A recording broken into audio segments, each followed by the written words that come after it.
I want to begin by reading what I call a personal editorial on Guyana. For persons who outside of St. Vincent and the Grenadines who don't know me,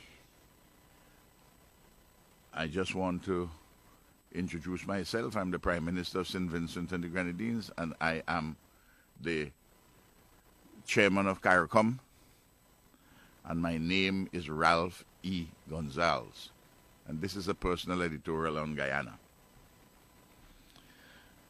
On July the 8th, 2020, the Caribbean Court of Justice, CCJ, delivered its judgment on the long-running saga touching and concerning the election of the President and members of the National Assembly of Guyana. The general and regional elections held as long ago on March the 2nd, 2020. Notice the date, March the 2nd, 2020. That's when the elections were held.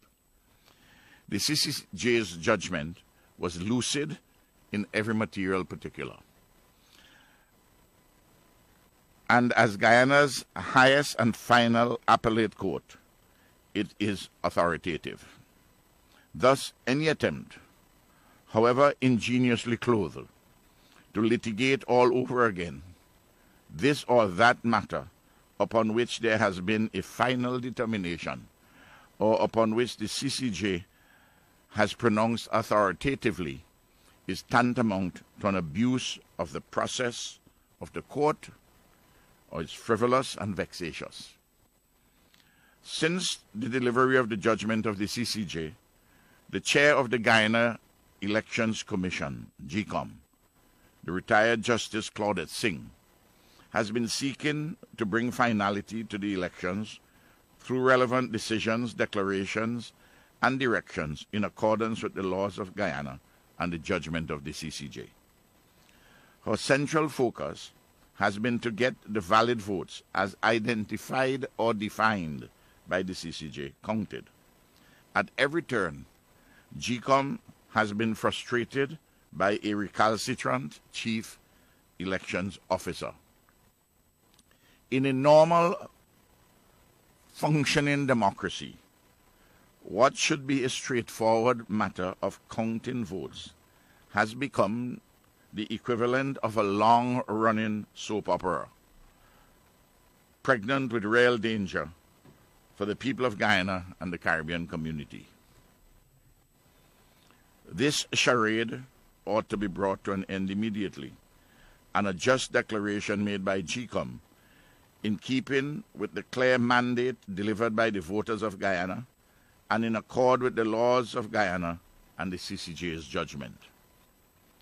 The entire world realizes that a small group of persons in and out of Guyana are seeking to hijack in plain sight the elections and thus hijack the country. Competitive elections deliver necessarily winners and losers. When you lose, you take your loss like a grown man or woman, and you move on peaceably to the role which the voters, in their collective wisdom, have assigned you. CARICOM, the Organization of American States, the European Union, the Carter Center, and other independent observers, including those from CARICOM, the governments of Canada, the United Kingdom, and the USA, they've all pronounced on this matter, essentially with one voice. Yet, the dangerous games continue to be played by a minority of persons associated with the political entity which has plainly lost the election. They're literally playing with fire, commotion, disorder, and civil war. The leaders of CARICOM, including St. Vincent and the Grenadines, cannot and must not appear to be indifferent to and detached from what is happening in Guyana.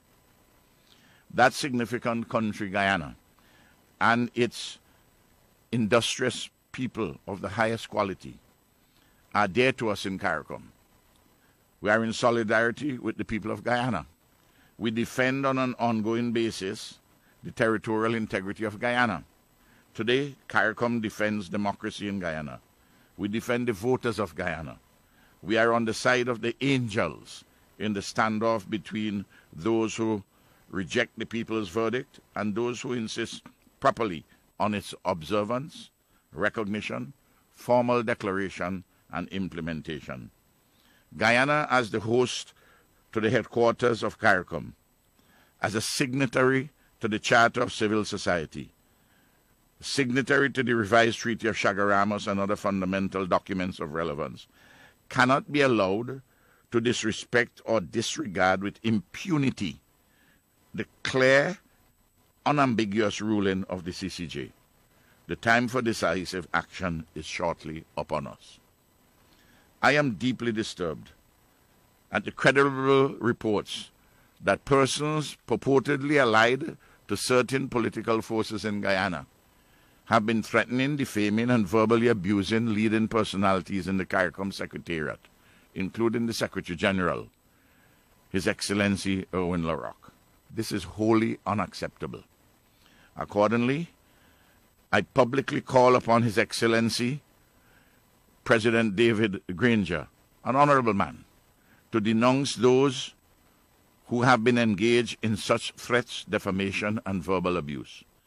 The voices of all decent men and women of democratic temper must join in the denunciation and condemnation of those whose nefarious agenda is antithetical to everything that is good and honorable in our civilization, our Caribbean civilization. These self-same vile and vulgar persons have failed in their attempts to curse and bully Prime Minister Mia Mottley and former Prime Minister Owen Arthur and me. They have now turned their attention to senior staff members of CARICOM and other reputable persons in Guyana and the Caribbean community. We must continue fearlessly to do the right thing. The evil of the anti-democratic brigands must not be allowed any space to triumph. I await soonest the declaration by the chair of GCOM of the results of the elections. It is long overdue. Thank you.